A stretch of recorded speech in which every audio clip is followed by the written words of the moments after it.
Sou alguém que um dia chorou, sou aquele que muito sentiu, sou aquele que muito amou, pelo destino que um dia partiu. Sou o mesmo das noites frias, sou a própria melancolia, frente ao fogo da lareira. Sou aquela taça de vinho que repousa sozinha no beiral da fogueira.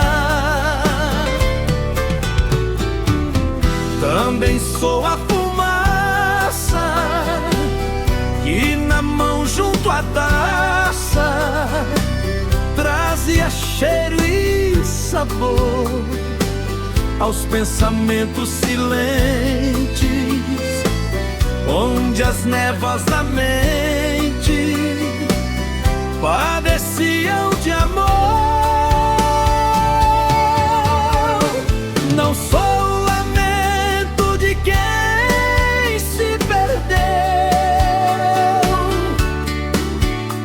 mas o brilho contido que se encontrou entre o vinho, a fumaça e o que já foi meu. Agradeço o caminho que me transformou.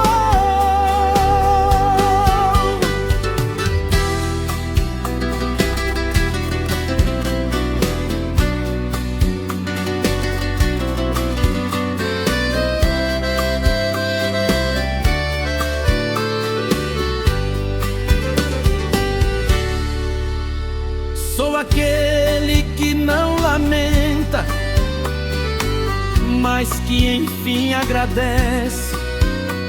Caminho que não se sustenta, certamente padece. Sou aquele sorriso perfeito que encontrava seu jeito de iluminar a vida.